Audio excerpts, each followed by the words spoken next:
So, Steve, we're so happy that you've come to dialogue with us today. A little bit about medicine and your focus on holistic medicine. Give us a little overview of how you see medicine today. Thanks, Jan. Thanks for inviting me. It's been almost 20 years since we did the doctorate. And if you remember correctly, in the doctorate, I chose compassion as a theme, and you chose existential poverty as a theme. Yeah. And ending existential poverty. And if I'm not mistaken, these subjects overlap. We're basically talking about the same thing. Mm-hmm. I think we're talking about separation. We're talking about the fact that we're separated one from another. We're separated from nature. We have even internal separation. Separate, the parts of our nervous system are disconnected. You know, and the separation from others has become very, very pronounced in some parts of the world. You know, there's separation because of racial separation, there's separation because of gender, there's separation because of economic. It's amazing how much of the material wealth is in the hands of the 1%, and right. The separation from nature is getting to a crisis situation now where if we don't do something, the future of humanity is very much in question. Yeah. So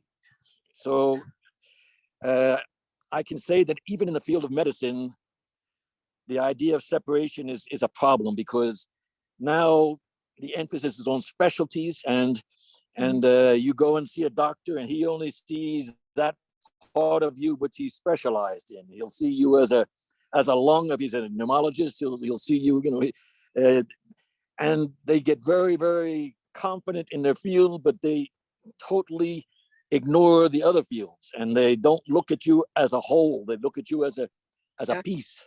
Yeah. So even in medicine, we're dealing with separation. So what I wanted to do is to leave us with the idea, have this talk and leave the idea that our medical problems, our economic problems, our ecological problems can be resolved by starting to consider that we're all in this together, and that what happens to you happens to me, and I care about what happens to you. That's compassion. Right. Compassion is not just called empathy, but compassion is when you and you also feel the commitment to doing something about it. And I know that's your thing, because you have always been an activist, and you have even helped me to remind myself of, believe it or not, 90% of what we're going to do today, we do without thinking. We do without the participation of our cortex, of our cerebral cortex. We do it by what are called, I guess they're called default programs. And when you're living from a default program, you're living in the past. Mm. When you're living in fear, you're living in the future. Mm. If you are in the present, there might be something which is scary.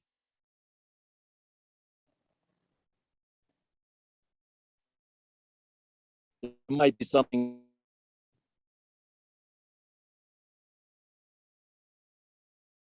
which is painful, but then you deal with it. But one isolator, we're human biocomputers, and what we relegate was subconscious is stuff already. So neurologically speaking, when you are in when you've had stress for too long of a time, Mm-hmm. your system becomes taxed, and you eventually live in a permanent state of fight or flight. Mm-hmm. Our nervous system has a central nervous system and an autonomic nervous system. And the autonomic nervous system is divided into the sympathetic and the parasympathetic. The sympathetic nervous system is what gets you ready to fight or to run away, flee or fight, or to hide. Whereas the parasympathetic nervous system is that which helps us rest and restore. In other words, we need to heal. Right. And so if we are living in a permanent state of fight or flight, we are not going to get the repair that our body needs, and we're not going to get the rest that our body needs. And over time, our energy level will be such that we can't even do the maintenance that we need in order to be healthy, in order to be in what they call a state of harmony.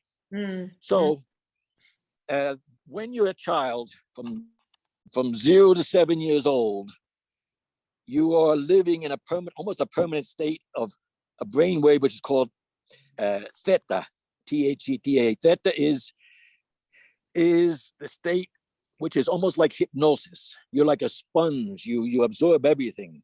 Mm-hmm. And I think it was the Jesuit priests that said, "Give me a child from birth till 7 years old, and I'll give you a Christian for life," something like that. And it's because 95% or 90% of who we're going to be during our whole life is put together, is programmed from 0 to 7. And so during that time, we have different challenges, and some of those challenges are painful. And so by the time we're a little bit older, we have learned, let's say, I'm not the little boy my mother and father sent away for. They wanted someone who was more quiet. They wanted somebody who picked up his toys. They wanted somebody who was more obedient. And I'm a real, I'm hyperactive. I get angry. So I get the feeling that I'm not accepted for who I am. I've got to be someone that I'm not. So then you start to create a personality. You start to be what you think that they, or the person who's in charge of you, what they want you to be.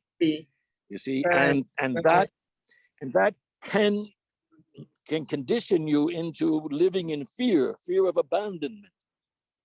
Like if I were to abandon someone who, if a person's abandoned when he's 18 years old, he'll survive, he'll make it. But if you abandon a baby of 3 years or 2.5 years or 5 years, that baby's not going to survive. So literally his life depends on not being abandoned. Okay, so Right. if I am living in fear, if I'm in constant fear or anger or any of those negative low level energy emotional states, I am not going to be able to access that part of my nervous system where you find creativity, you find love, you find compassion, you find the positive emotions. I think it was David Hawkins that yeah, I was thinking about this excuse me. This whole concept of the authentic self. I can see now as I listen to you how we veer away from becoming our authentic self. And that's, I think, one of the ways in which we get into trouble as we move into adulthood. We don't know who we are. Yes, we identify with our personality. We identify with all those masks that we learn to use in order to get acceptance. Right. So the real self, or authentic self with a capital S, is that part of us which is divine, that part of us which we share, that part of us which connects us. When they say that when they say that humanity, that we're all one, that means that we share that higher self. Mm-hmm. Mm-hmm. The higher self is love. The higher self is compassion. The higher self, if you're not afraid of the semantics, the higher self can be translated as God, as energy, as information. In quantum physics, if you're looking for energy, you'll find electromagnetic energy. If you're looking for matter, you'll find a particle. If you're looking for information, you'll find information. So really, God and love and energy and information are synonymous. Mm-hmm. I think in the Bible they say that someone asked God what his name was, said, I am. So I am is that authentic self. It's what we call, what some people call Christ consciousness. Exactly. Or another way of saying it is intelligent design. If you're talking to someone who's not religious, just substitute God for the term intelligent design, and you'll have a conversation again. If you're talking to a scientist or someone who is either atheist or agnostic. So that's a question of semantics, I think. So we need to be able to relax our state of hypervigilance, or state of alarm, where all the blood goes to your brain in order to make the right decisions, or to your muscles in order to run. Right. So we have to get out of that state in order to be able to use our energy, to do our digestion, to do our homeostasis, to do our repair. Right. We need to find a balance. Basically, what's I think, because we have been in a world where there's been a pandemic for the last 2 years, and where there are, I don't know how many wars at this current moment, and where there's there's a feeling of scarcity. I'm not sure, but almost every day between 20 and 30,000 children die of hunger-related illnesses, 95% of which could be preventable. And if we are able to get out of that paradigm where the ego is what is calling the shots, where the ego's in charge, and we can relax that, because the ego is only interested in our being dependent on it. The ego sells defense mechanisms, and if you're not afraid, or if you're not angry, if you're not having negative, fearful reactions, the ego has nothing to do. It's out of a job. So if that is the old paradigm. That's the old paradigm. Remember, in the doctorate, we were being part of the elaboration of a new paradigm. Right. The old paradigm is the ego self, the service to self. Right. The new paradigm, which we're trying to promote, is service to others. Service to others. It's taking care of yourself, obviously, right, but it's also, after taking care of yourself, to to care about and do something about others. And Happens to us. actually, Steve, when I think about it, when I listen to what you're saying about service to self and service to others, there are some of us who cannot take care of ourselves if we're not also in service to others, because it's part of our compassionate makeup. So that's a symbiotic relationship that I think comes to my mind as I listen to you now. It's an old adage, but it's a true adage that it's more what is it? It's more beautiful. No, it's something about it's greater. There's more energy giving. Well, you get energy giving as well as receiving. Right. What's the saying? I'm forgetting it now. Right. It's more graceful. It's more to give than to receive. Anyway, the thing is that by giving, you get. Right. And on service to others, it's a win-win, because you're giving energy to others, time and energy to others, but you're also getting back energy. You're getting. I always use the example of when there's a fire, and the firemen and women come and they run towards the fire to make the fire, get the fire under control and save anybody who's in there. And most of the other people run away from the fire. And I say to myself, how can we have more people in the world?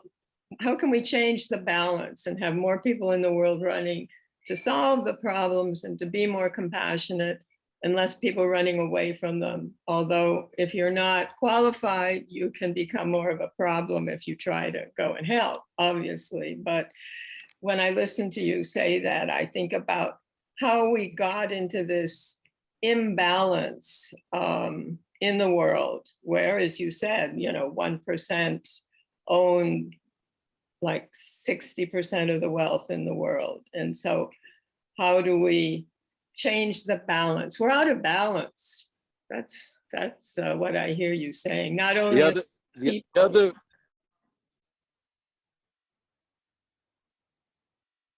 the other example they usually bring out to make that point is on an airplane. If the airplane is in trouble, if the airplane's going down, or if it loses pressure in the cabin, they always say to parents, put the oxygen on your face first, mm-hmm. before trying to help your child. Right. And that's very important. You have the obligation to take care of yourself so that you can take care of others.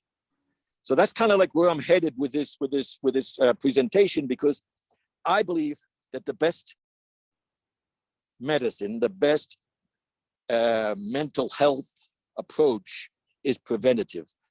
I believe that if that's why I think I asked you and Giovanni to use that little GIF, that little cartoon where that happy face is contagious and it makes everyone around feel the same way. I believe that's the way it should be, mm-hmm. not mm-hmm. the way I learned in medical school. In medical school, I was not taught anything about prevention. I wasn't given one class in 10 years about diet. Never mentioned anything about exercise or addictions, and those things are things which we dealt with daily. So the idea is that the most loving thing that you or I can do for the people around us, for humanity, is first of all to get ourselves into a healthy, high level energy state where we irradiate, where we send out positive energy and positive vibes, which will motivate others much more than a lot of words, a lot of promises, a lot of talk. So the idea is that, in medical school, they were only interested in taking away symptoms. As a psychiatrist, I was taught to make people sort of numb, So they didn't feel the worst of the depression, and so they didn't feel the elation of when they're revved up, when they're like in a zone. And that kind of is it's helpful if there's a crisis, but it's certainly not sustainable. It's not the way we want to be. The person who shows up when you take an antidepressant isn't you. It's another version of you. It's a reduced version of you. Yeah. So if yes, Jen, what were you gonna say? No, I agree. I agree. I wanted to say that. Yeah. Mm. Okay, what were you gonna say? Well, I Sorry. think that different version of ourselves, as I've grown older, I have tried to look behind the masks and try inside of people to try to understand the authentic person and why they are projecting a different version of themselves. And it's so true, everything that I've just heard you say. And then how do we peel back the petals of the flower of a human being so we can really enjoy the real person there? Yeah. Okay. Well, going back to what I was saying about the possibility that we do preventative medicine, then at the end, I'm going to mention a few things we can do. But I want it to be clear that we are an organism which is in constant flux. You and I at this moment are changing millions of cells each minute, and we're doing it flawlessly. If one cell is poorly made and the immune system is diminished in such a way that there's no energy there to sweep it up and to get rid of it, then that cell reproduces and it becomes a tumor. Mm-hmm. And the only cells in the human body which are unwilling to do their part and only think of themselves are cancerous cells. So the idea is that in the body, 3 billion cells are replaced daily. We do that without thinking. We do that by living in the matrix of information in which we live. The cells get the information from the internet, which is, I'm saying in quotation marks, the internet, the information that surrounds us. And in 3 months, there's about 300 billion cells which are renewed, which is roughly the equivalent to a new you. Like, for example, the skin regenerates every 27 days. White blood cells, which are your immune system, they are renewed totally every 3 to 6 days. So I want to paint the picture that we are a process. We as humans are a process. Mm-hmm. It took me, 40 years of practicing psychiatry to find out that most of our neurotransmitters are produced in our gut, in our large intestine. I always thought they must be made up in your skull because that's what the brain is. No, they're made in our gut, and they could not be made if it weren't for the biome, the human biome. We have in our body 75 to 100 trillion cells, which are human, but we have 10 times more cells than that, which aren't human. In other words, there's more DNA in your body, which isn't human, than there is human. And those microorganisms, those bacteria, those virus, those fungus, those parasites, are those which digest our food for us. They're the ones that make the amino acids which form our proteins. Which proteins are what regenerate our organs. So, like, if you consider that as far as I'm sitting in the middle of a farmland right around me. Our neighbor uses, or I don't know if he still does, but used Roundup for a long time. Roundup is one of the herbicides which they developed in the 70s. I think it was to make Agent Orange in order to get rid of the forests so that Viet Cong would be visible. But they found out that the Agent Orange, or that the glyphosate in Roundup, was an excellent weed killer.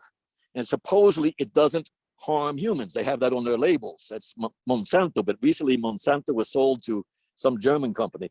But anyway, the glyphosate is water soluble. So it's in the groundwater, it's in the clouds, it's in the air.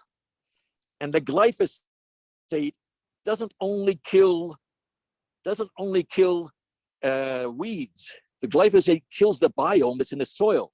We are dumping billions of tons of glyphosate on our farmlands each year, and that is getting into the water, it's getting into our bodies. And that glyphosate is what causes most of cancer. So if the glyphosate kills in the things we eat, if it kills certain organisms in our body, then our biome cannot properly put together the proteins. In other words, the amino acids are like letters in the alphabet. And if you're missing like an X or a Z, you can still understand what you're writing. But if you're missing a vowel, if you're missing an A, E, I, or a U, then it's gibberish what you're writing.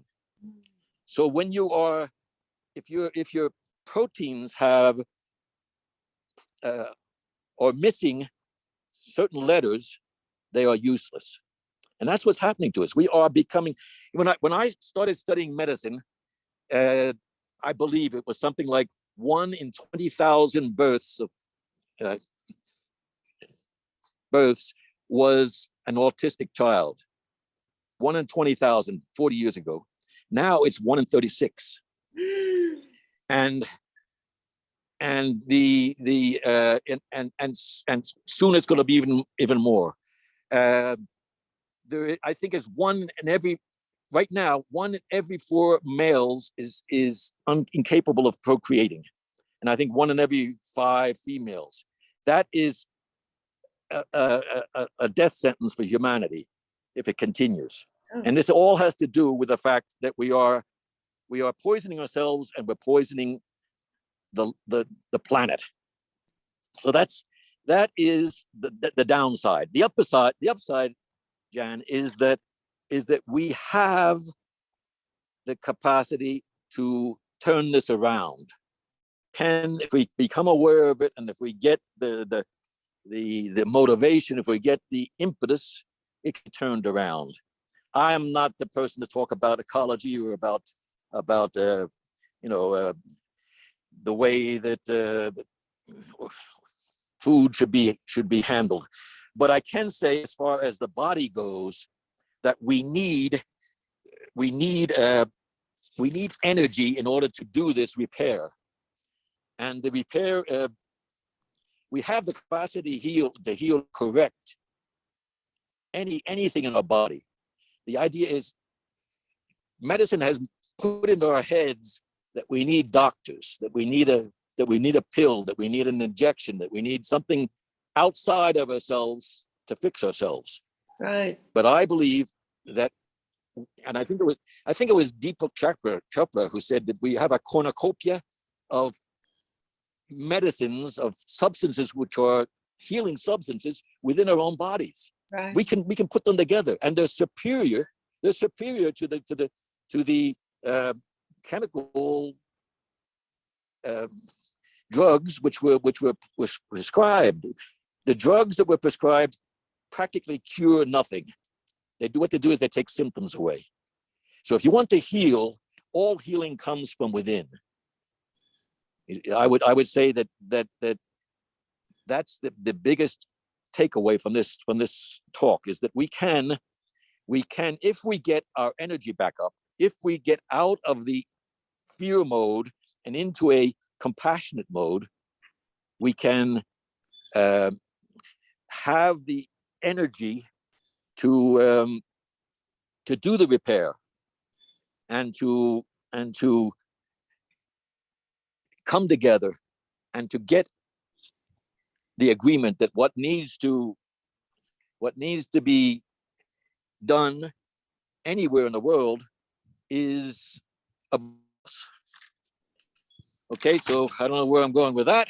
Okay, let me just give you a chance to breathe. And I want to say that in the 20 some odd years that you and I have known each other, I can't tell you how many times I've heard you say that 10 deep breaths is worth one Valium.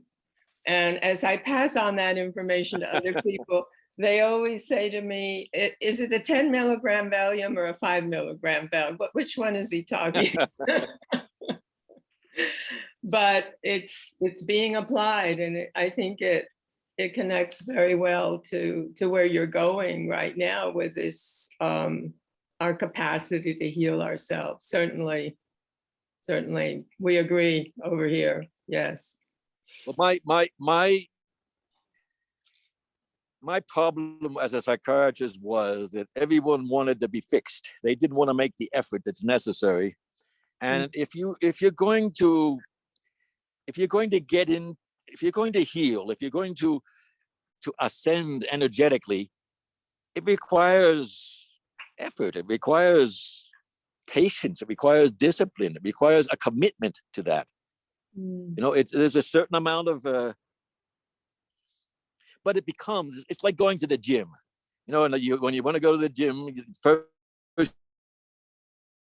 you feel don't feel like it. You'd rather stay home and watch a Netflix thing or do something like that. But you make yourself enjoy going to the gym. Well, you know, doing what's necessary to be vibrant, to have a good level of energy, requires a commitment. It requires a lifestyle, which is an ongoing lifestyle. Okay, so I'm gonna talk to you about those things you just mentioned. There's about 4 or 5 principal things which need to be taken care of in order to get that process going where you're taking care of yourself. We need to stop looking outside of ourselves for solutions, and we need to start looking inwardly for solutions. So the first thing I always recommend is mindfulness. You know, I tell my clients, I tell them, buy yourself a notebook, 100-page notebook and a ballpoint pen, and have a journal. Write down a paragraph or a page a day about, not about what you're thinking, how you're feeling. Because emotions are what we're trying to fix. We're not trying to fix information. Our intellects are okay. They're not the best, but they're okay. But our emotions are what are damaged or out of whack. And emotion, the etymology, I think, is energy in motion. And we want to get the habit of paying attention inwardly. You know, if you're in a good place, it's because you're doing stuff that you found out that works for you, that gets you more energy. If you're in a poor place, it's because you've not done stuff that you know you should, and you've allowed yourself to do stuff that you should already know is not the best for you. So there's a window where we function optimally. Like too high, not optimum. Too low, obviously not optimum. Too speeded up, too fast, not good. Too slow, not good. If you pay attention to how you're feeling, if you get a barometer on your energy level, you can tell whether or not you are in that window by how you're feeling. We should be with a very high level of energy, and sustainably. How do you get there? You look for joy. you look for enthusiasm. The etymology of enthusiasm is en means in, theo is God or love. So you look for that spirit within. You look for that something which gets your juices going, which gets you enthusiastic. Okay, then you turn that into a lifestyle. Then that's what I do in Athens with those students of boarding school. They're a very important point in their lives when they haven't decided yet what they're going to do as to earn a living. I try and guide them towards finding something you enjoy doing so much you do it even if you don't get paid, and turn it into a way of making your living. And so even if that's surfing, there's ways of doing that. If it's all, I saw two boys yesterday who want to be automobile mechanics.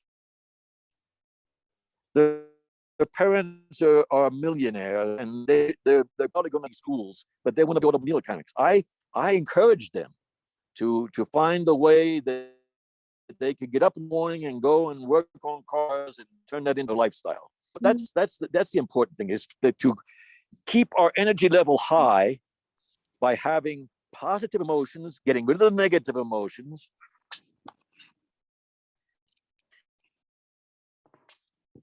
and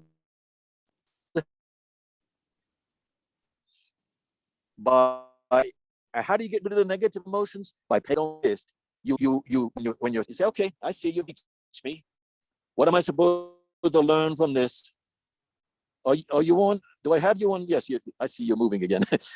Okay, and the same thing with depression. If you're feeling low energy, you're feeling unmotivated, there's something you're supposed to learn. So the way to get free from the negative emotions is to become aware of them and to not pretend they don't exist. If you do that long enough, they come less frequently and they less intense. Okay. Second thing, I don't know if I forgot that, but anyway, second thing I mention always is exercise, especially aerobic exercise. For people like myself who are old, weightlifting is important so that we don't lose our muscle mass. But the most important thing is aerobic exercise. That's the best tranquilizer that I know. It's the best antidepressant I know. So someone said, walking is as good as any. And if you can get in 10,000 paces a day, that's about 4 or 5 kilometers. If you can get, and you do it in a way which isn't obsessive compulsive. You try to do it 3-5 times a week. But if the day you've got it planned, it's raining and you don't do it, no big deal. You do it the next time you're able. You just go back and do it again. Diet. Going back to the glyphosate. I mean, there's a young lady psychiatrist in New York who specializes in women. Her name is Kelly Brogan. Kelly Brogan will not take you as a patient unless you've been 2 or 3 months without eating anything that has gluten, or without eating dairy. She is so convinced that what they call leaky gut syndrome, which is basically, it comes from the glyphosate also, but it parts of the cell union in our intestine become detached, and stuff doesn't get absorbed. So gluten, which is the origin of the word glue, glue is it lines the gut in such a way that you don't have the proper absorption, and it breaks the union between cells, and you have things going into your abdominal cavity which aren't supposed to be there, and it causes a permanent state of inflammation. Inflammation is the source of many of psychiatric entities. And it might explain why so many people are addicted to taking aspirin every day and anti-inflammatory medications. So ideally, you try to eat less quantity, more frequently. They call that, 5 or 6 times a day, something small. And other things which we can mention, which are useful, are intermediate fasting, intermediate fasting. Intermittent. It's going how do you say it? Intermittent fasting. Thank you. It's it's not eating for 18 hours during the day. It doesn't have to be every day. It can be a few times a week. If you skip dinner and you go from lunch until breakfast, that's an 18-hour fast. Mhm. Or you can do it the other way around. You can have breakfast and then skip dinner. Mhm. I find it useful once in a while, once a month, once every few weeks, to do a longer fast, which is like from sundown on Friday till sundown on Saturday, which is also very, very good for getting your organism back in shape. The last thing I usually try to tell to my clients is meditation. I told you about the deep breathing is the equivalent of volume. I teach them very simple systems, but I also help them become aware that there's other ways of meditating. For example, my wife knits, so that's her meditation. There's people who do Sudoku. There's people who swim. There's many ways of stopping the mental diarrhea of thinking the same thing over and over and over again, and staying in your cortex. You have to get out of the cortex. As we said before, the cortex is only the past. Anything in your cortex, anything in your memory is the past. And if you want to get into that part of you which is capable of love, which is capable of creating, which is capable of appreciating beauty, you have to get out of the cortex. So the box breathing, which is I think everyone has heard of it. You inhale, you fill your lungs up for 4 heartbeats. This is a 10 or 15-minute commitment. You do it once or twice a day. You fill your lungs, you inhale for 4 heartbeats, you keep your lungs full for 4 heartbeats, you exhale during 4 heartbeats, and then you leave your lungs empty for 4 heartbeats. That has the physiologic effect of raising carbon dioxide in blood, which is a natural tranquilizer. But it also changes your brain waves from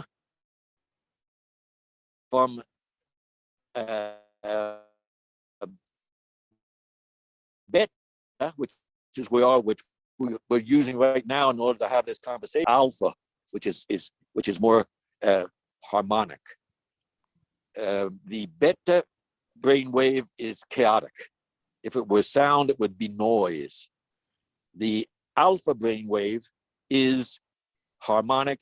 If it were sound, it would be music.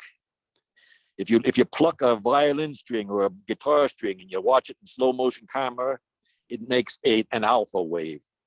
So just by breathing, as I said, the box breathing for 10, 15 minutes, once or twice a day, actually changes your brain waves. And it calms you down because of the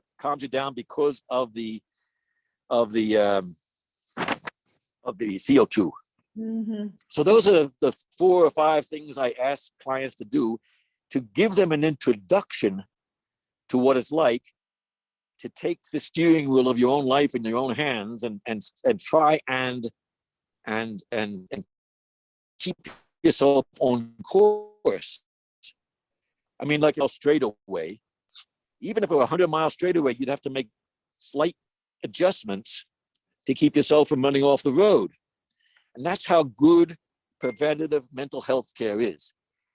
It's not like waiting until you are dysfunctional to look for a doctor to give you something to take away that pain or that whatever. It's keeping yourself in that window where you have the optimum amount of energy.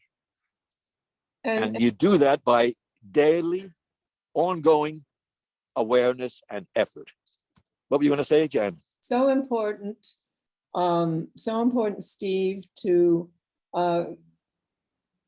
lead your life not waiting for somebody else, not waiting for the doctor's appointment, not waiting for somebody to give you the best advice, but to follow what you have said in terms of diet and nutrition and mindfulness and meditation and exercise to the best of our ability. Sometimes we can't do it, as you said, every day, but that we take the reins of our health and our future into our own hands. And I'm just wondering, as we close this conversation, what happens to us as we grow up, that we let go of those reins, as we move away from our authentic it has to do with empowerment somehow. How do we get to the point where we think that everybody else has the solution and that we are not empowered to steer our lives and our bodies and our mind and our spirit in the direction that you're talking about? What happens just as we close? What would you say are the things that don't take away that power? I think the worst is that we mistakenly come to identify with our ego. We mistakenly come to identify with that collection of masks that we've learned to use in order to get what we need. And the ego is always feeling a sense of lack. Something's missing. I need something that I don't have. And I think, you know, when you're a child from 0 to 7, you're not lacking anything. You've got everything you need. You know, but as we get older, we kind of begin to realize aren't those which are outside. I mean, if you ever work with dying patients, when I was in hospitals, I used to have to be at the bedside of people who are dying. You never run into someone who, when they're dying, says, "I should have had more sports cars or another house." Or no, they're always saying, "I wish I had spent more time with my children. I wish I had had more friends. I wish that I had pursued my idea of learning to play the piano." No, that's the type of thing that people who are ready to go on to the next stage or whatever happens, those are the things that they become aware that are of greater importance. So I think that we don't want to wait until we're broken to get fixed. You know, the idea is if you're dysfunctional, yes, look for a psychiatrist, look for a doctor, look for someone who can help you get out of the valley that you've fallen into, or the abysmal. I think that's not it in English.